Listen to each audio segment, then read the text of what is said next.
Expectations are high for Denzel Burke and even Jordan Hancock going into the Buckeyes 2023 campaign. But are the expectations high for what NFL people are going to view them and how they view them going into next year's NFL draft? We dive into all that today on Locked On Buckeyes. You are Locked On Buckeyes, your daily podcast on the Ohio State Buckeyes. Part of the Locked On Podcast Network, your team every day.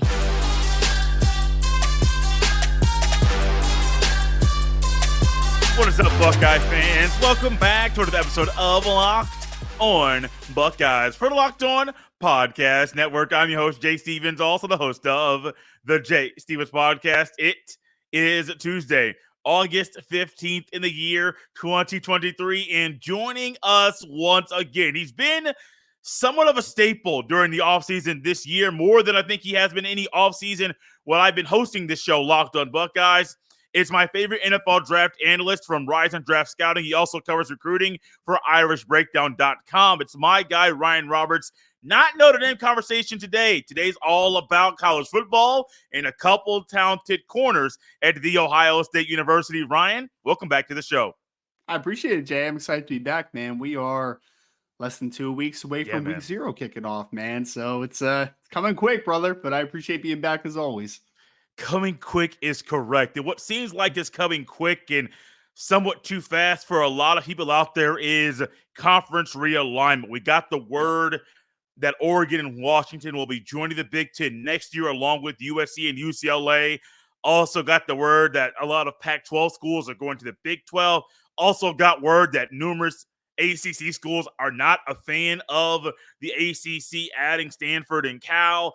Conference realignment's all crazy. For some reason, Ryan, Notre Dame really has kind of been on the back of a lot of these conversations. People haven't talked about them like they did a year ago. Realignment's crazy, and I'm curious your thoughts on this because to me this is wild, this is crazy, and I kind of missed the way college football used to be.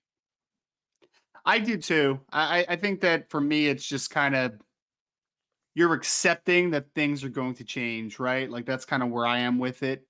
I knew that this conference realignment stuff was going to happen because it's been something that's been talked about now for multiple years. Yeah. But I think it's the quickness of it, Jay, right? It's like all these moves that are happening, like Oregon and Washington making the move, and then Utah and a couple others heading down to the Big 12. Like this was something that I thought was going to take years to happen. Yeah. And for whatever reason, it's been expedited to being weeks and kind of working through realignments, airwaves. Like it's really strange.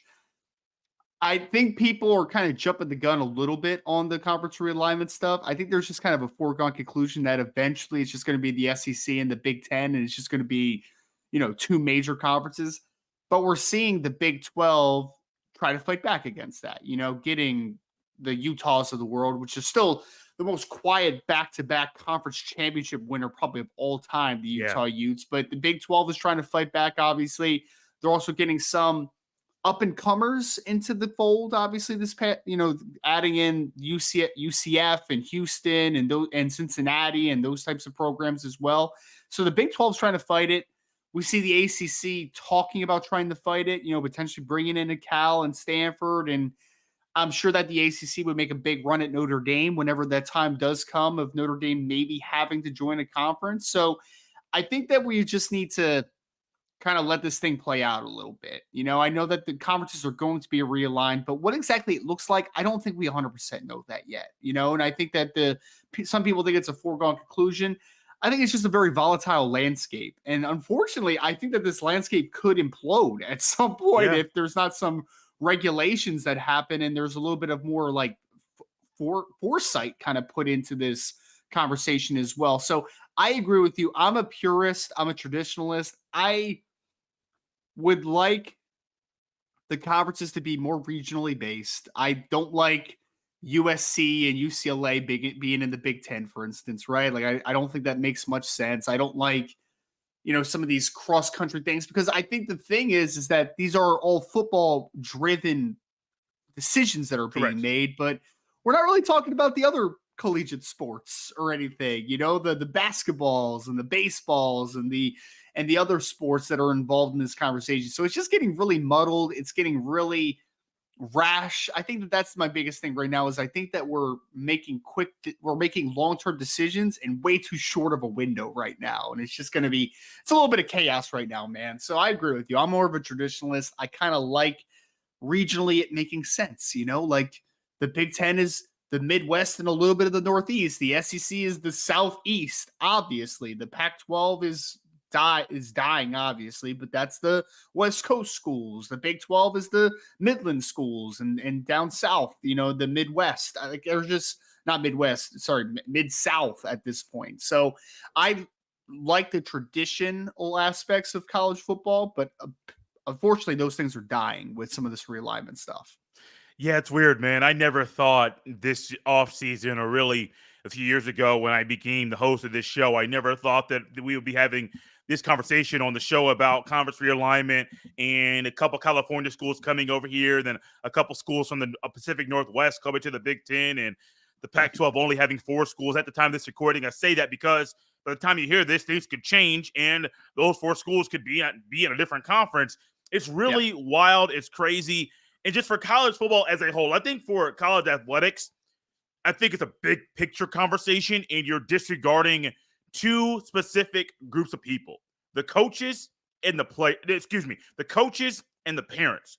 If I'm a parent, USC football player, all of a sudden now you're telling me my kids are going to be a freshman in college next year at USC, but now you're telling me I can't watch almost all of his games because now he's going to be playing Columbus or Ann Arbor or East Lansing or numerous schools in the Midwest. And it's like, wait, my just can't afford it. And so the parents are being disregarded, but then also the coaches who are now spending not just all their time recruiting, but now you're having to also spend more time away from your family. It seems like a recipe for disaster. But for the sport as a whole of college football, I don't think it helps realignment. I mean, realignment helps the sport. I don't think it makes it better. I think the better the sport was when conferences weren't super big. And I think that when you had a lot more independence and you had coaches that were able to stay in the school for a long period of time, but as conferences get bigger, as changes happen to the sport, I think it's really hurting the sport that when in the 80s and 90s and even early 2000s, when this stuff was not the main topic of conversation, that to me was a peak of the sport. And I would love to go back to that era because, Ryan, it was so much fun to watch. Well, I think the 2 biggest sells to college football, obviously, and this is outside of just playing college football on a Saturday, is the 2 things that you love about college football is, one, it's not professional sports, right? There's a different feel to it. And I think that this conference realignment stuff eventually is trying to go to an NFL type of system, right? Like they want 2 major conferences that might have multiple divisions within the conference and then play in a playoff. Like that's kind of where they want to go. It sounds very similar to how the NFL plays. And unfortunately, or fortunately, I don't know how you would phrase this one. I think there's a lot of vantage points to this, is that with the NIL landscape and the transfer portal, there's also a lot of salaries that are being mimicked, and there's a lot of free agency that's being mimicked, and there's a lot of different layers that are now making college football specifically, look like professional football. And I think that you kind of lose a little bit of the luster there, man. Like that's what's so great about college football is that these are student athletes, these are kids that are amateurs, this is the fun of the game, right? And then the other thing that I think that you're potentially losing with some realignment stuff is what makes college football truly great is the traditions. Right. Michigan, Ohio State, that one's always going to stay intact, right? USC, Notre Dame, is that one going to be one that stays intact? I hope so. I hope the Big Ten doesn't mess that up. Yeah, I mean, Notre Dame wants to play USC every year because of the great tradition they have, but is there going to be a point where if the conferences get to a certain point of 2 major conferences, is Notre Dame able to play USC on a year-to-year basis? Notre Dame already doesn't play Michigan anymore, right? Which was one of the great rivalries in sports. If there's some other defections, like let's say, for instance, the ACC has some movement and Florida State goes somewhere else, SEC, Big Ten, whatever, is Miami, Florida State going to be one that's preserved? I mean, like there's so many great traditions in college football. And I feel that since we have monetized everything and we've put a value on everything, that we're going to lose some of the lore to what makes college football great. And that's the traditions and that's the student athletes. Like those are the two biggest things that I think are going to potentially get lost. Because as we continue to pay students, and again, I am for NIL in the right sense of the word. Yeah. I am for players being able to make a earning off of their name, image, and likeness based upon working with companies and organizations. That's great. But if we're not going to standardize anything from an NCAA perspective, and we know that players are getting improper benefits, they're basically becoming salaried people at that point, right? They basically are becoming their employees. And so we're going to get the employees that are now going to not be playing in the major traditional games that we want to see, the rivalries. Like it's just getting so uneasy, I guess is a good word, right? Like it's not what we grew up with. And some things that we grew up with need to change, other things don't. And I think that the love that we have for the sport of college football is getting a little bit compromised with all this recent movement. You guys see that are watching the YouTube, see the rundown for the show, and you see the next bullet point is Denzel Burke's experience. I love his experience. I think it's great for Ohio State going into the 2023 campaign. But how do people in the NFL circles and NFL scouts view Burke's experience when predicting where he might fall in next year's NFL draft? We will tackle that topic next on Locked On Buckeyes. This episode is brought to you by Nutrafol. You don't have to choose between better hair growth and your health. Nutrafol provides a whole body health approach for men that promotes healthier hair, no drugs, no compromises, just better hair. Nutrafol is a #1 dermatologist recommended hair growth supplement, clinically shown to improve your hair growth, visible thickness, and visible scalp coverage. Nutrafol's hair growth supplements use physician-formulated, natural, science-backed ingredients. Their drug-free patented technology provides consistent, reliable results without compromising your sexual health. Take the first step to visibly thicker, healthier hair. For a limited time, Nutrafol is offering our listeners $10 off your first month's subscription and free shipping when you go to Nutrafol.com/men and enter the promo code LOCKEDONCollege. Find out why 4,000 healthcare professionals recommend Nutrafol for healthier hair. Nutrafol.com/men, spelled Nutrafol.com/men, and enter promo code LOCKEDONCollege. That's Nutrafol.com/men. Promo code LOCKEDONCollege. Ryan, you and I have spent a lot of time discussing numerous guys on Ohio State's defense this offseason, projecting what might happen in next year's NFL draft. I don't think any guy has the experience that Burke brings to the table. Now, I have not counted the games that Eichenberg and Chambers have played, because those two guys might come close to having played the same amount of games that Denzel Burke has played during his career. However, you have a guy in Burke, freshman season, thrust into the starting lineup against Minnesota, had a phenomenal freshman campaign. Sophomore slump, which is expected by many sophomores, because college football is a tough game to play. Going into year 3, he's another starter at corner, and that's great. Ohio State loves him. But as you have gone through and evaluated, Ryan, Denzel Burke and his football game and the way he plays, what do you see? I see a very frustrating football player, Jay, because I think you've seen two different versions of Denzel Burke. There was the first half of his freshman year after he got thrust into the game where I'm like, oh, that guy looks like he's going to be the next big thing in Ohio State as far as cornerbacks, right? Because it's been a couple years now since Ohio State has now put out a star corner. I felt like as soon as Sean Wade had his downfall, right? After that, it's just kind of been tough sledding, because we talk about like the Seven Banks debacle and some other players like that. But then Denzel Burke shows out a lot of athleticism. 6'1", 190 pounds. The kid can move. The kid's flexible. He can change direction. From a physical perspective, we're talking about a top 50 pick here. I think so, right? Like from a talent perspective. But the last couple games of his freshman year, now into his sophomore year, just maddeningly inconsistent, man. Inconsistent footwork, inconsistent fighting through contact, and consistent finishing football plays. A lot of plays, He's in proper position. It looks great, but he just doesn't finish enough. He just doesn't finish. And that is incredibly frustrating because there's going to be the evaluator side of the conversation of the physical traits. And you're going to look at him and you're going to say, kid's long, kid's athletic, kid's got a lot of physical tools to work with.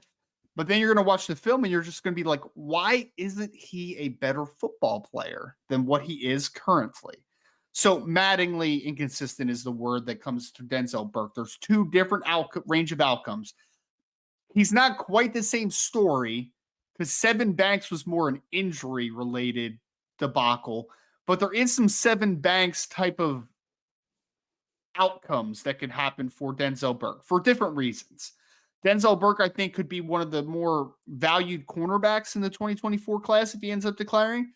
Or he could be a kid that might need to go back to school because it's just like, dude, you haven't gotten here yet, right? Like you haven't arrived. So the range of outcomes, I think, for Sevyn Banks for Denzel Burke is a little bit unsettling. Very talented, but he has not put his best football on the field yet. No, Ryan, I think you said it so well. The beginning of his freshman campaign, the tail end of it, sophomore campaign. And I say sophomore slump. I use the same phrase for Travion Henderson. And I also say it can be frustrating as well to watch him play. But those two guys in their sophomore seasons, one in Henderson was injuries. A lot of it. I think a lot of it was also vision as well. And really stepping and going instead of stepping and stuttering when he has the ball in his hand. But with Burke, a lot of it was he's in position, just not finishing the play. He's in position, but he gets beat. And I think a lot of it sometimes is mental, Ryan. I think a lot 100%. Of it, especially with Burke, more so Henderson, because Henderson, you got to put stock into the injury. I think with Burke, a lot of it is mental because if you beat a guy, you get a little confident.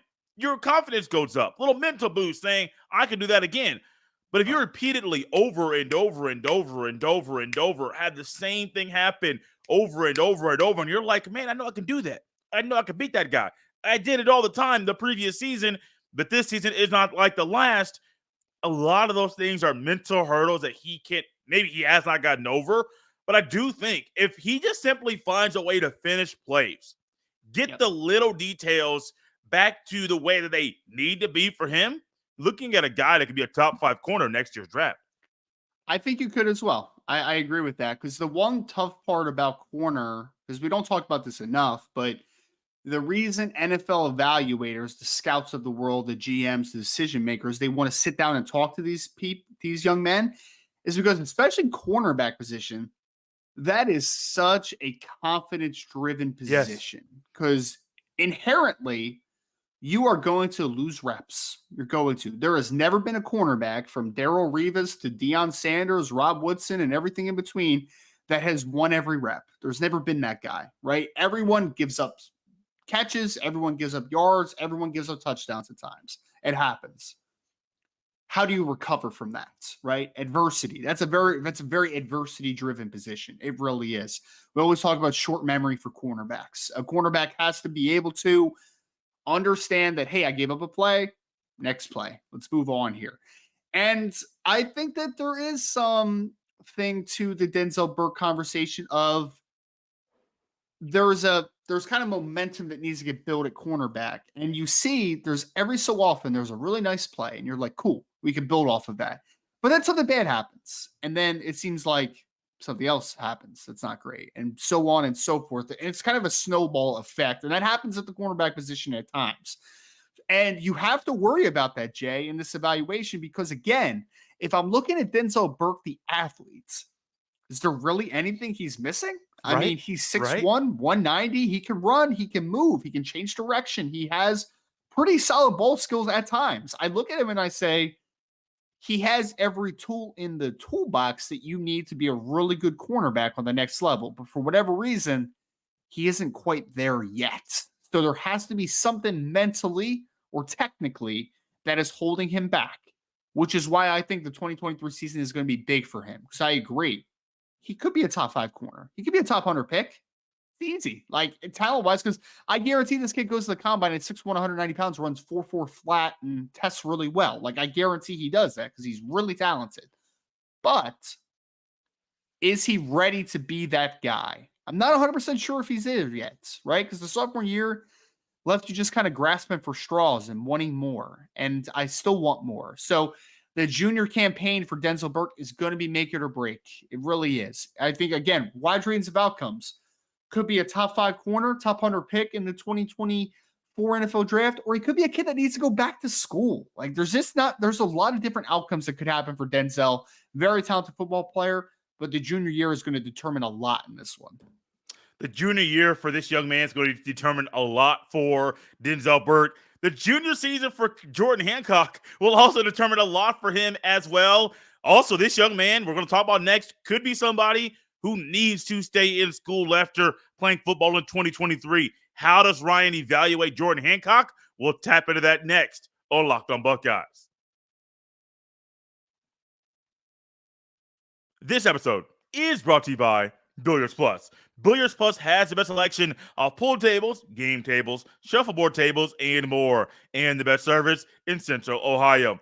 Billiards Plus also can set you up with a brand new top-of-the-line grill that will last for generations. We all know how hard it is with the supply chain issues this year and getting certain things shipped on time. So when it comes to ordering that one big gift for someone you love, check out Billiards Plus. They have exactly what you have been looking for. Billiards Plus carries the best pool tables from Brunswick, Alhausen, Canada, Billiards, and more. Plus, top-of-the-line grills from PK, Napoleon, Memphis, and LaGriddle. That will be the last grill you own. Seriously, these grills stand the test of time.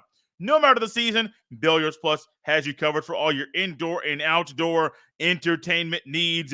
Visit their showroom on Dublin Center Drive in Dublin. Check them out at billiards-plus.com. Billiards Plus, family owned and operated for generations. Denzel Burke is a guy that I love and I can't wait to watch play. I am also anticipating some occasional big plays. Not sure how many big plays you want to get from Jordan Hancock in 2023, because coming off a season where he had an injury that was tough to come back from, I am wondering, one, from Ohio State 2023, should expectations be high for Hancock going into his junior campaign?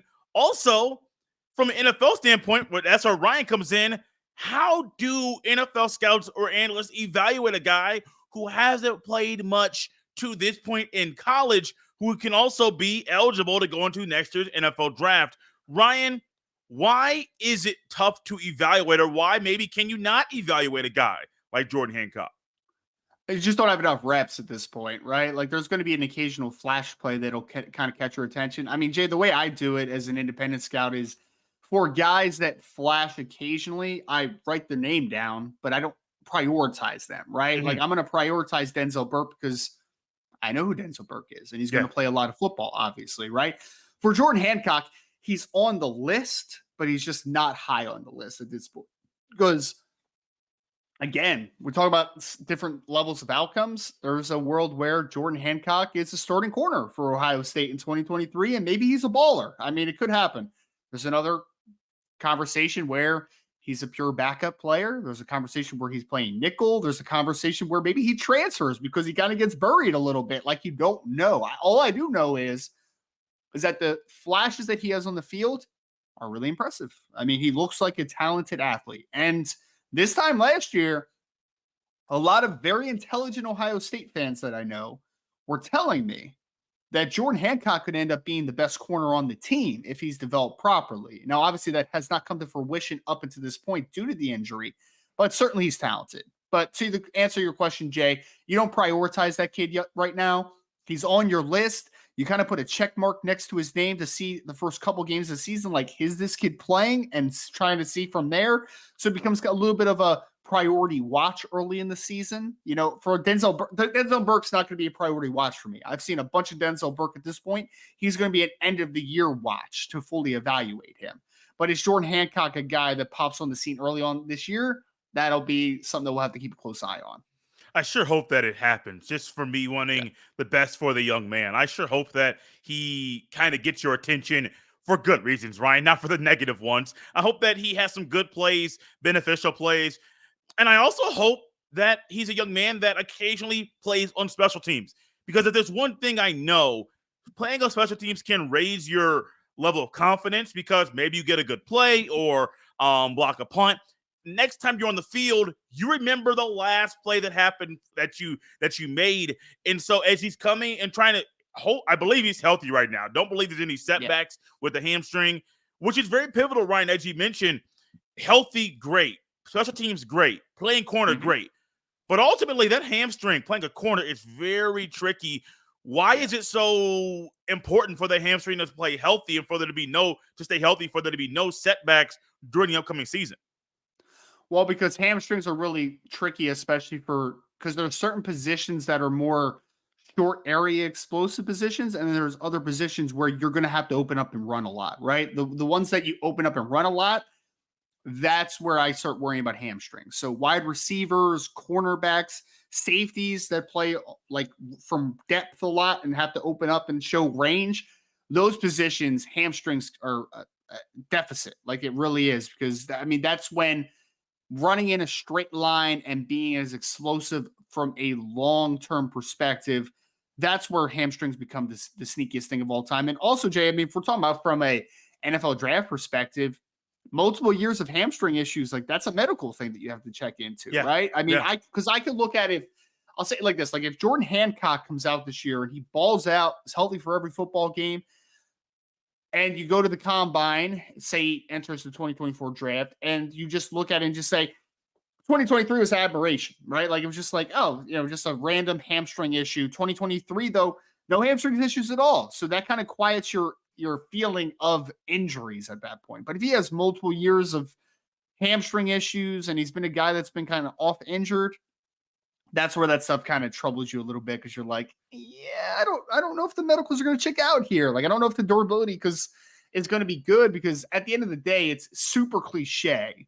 But it is true that the greatest ability is availability. Yeah. It is, man. If a guy's not on the field, doesn't really matter at the end of the day. So clearing bill of health will be very big.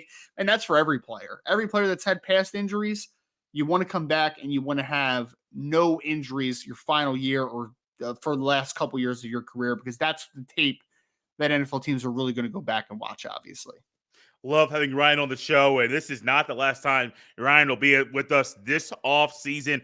We do this every offseason, Ryan and I doing a little pre-draft conversation heading into the upcoming college football season. We've gone through almost every position, Ryan, but there's one more left. There's safeties. Jihad Carter, transfer from Syracuse. Joshua Proctor. That's going to be interesting because I want to hear what Ryan has to say about him. And then ultimately, the most talented of them all, a guy who could be viewed as one of the best players on the Buckeyes defense in Lathan Ransom. Curious to get Ryan's thoughts on them at a future episode of Locked On Buckeyes. For now, Ryan, if you could, let everyone know where they can follow you on X. It's weird saying that. Or Twitter, as I still put it in my web browser. And then also where they can read some of the things going on at Rising Draft Scouting and Notre Dame stuff. That game is still on the schedule. Yeah, man. No, it's coming really quick. So Rise and Draft on Twitter, RASE, and Draft on X or Twitter, whatever you want to call it. You can also follow me on Threads, kind of at R&D Scouting, and on Instagram at R&D Scouting if that's more your thing. But I'll be having some just kind of last second summer scouting thoughts over the next couple weeks as we head into week 0. And then for any Ohio State fans that want to just get a little bit of insight into Notre Dame and how the roster's kind of shaping up for their week 5 battle against the Buckeyes, make sure to go to irishbreakdown.com. And Jay, as always, man, I want to end it with, I appreciate you for having me on, brother. Thank you so much. No problem, Ryan. If you could, guys, follow me on Twitter at jstevens07. Send all of your emails to jstevens317 at gmail.com. We're out of here on a Tuesday. You got more fall camp reports coming your way, and also preparing for the Buckeyes to step on the field for the first time this fall against the Indiana Hoosiers on September the 2nd. This has been Locked On Buckeyes here on a Tuesday. I'll see you next time.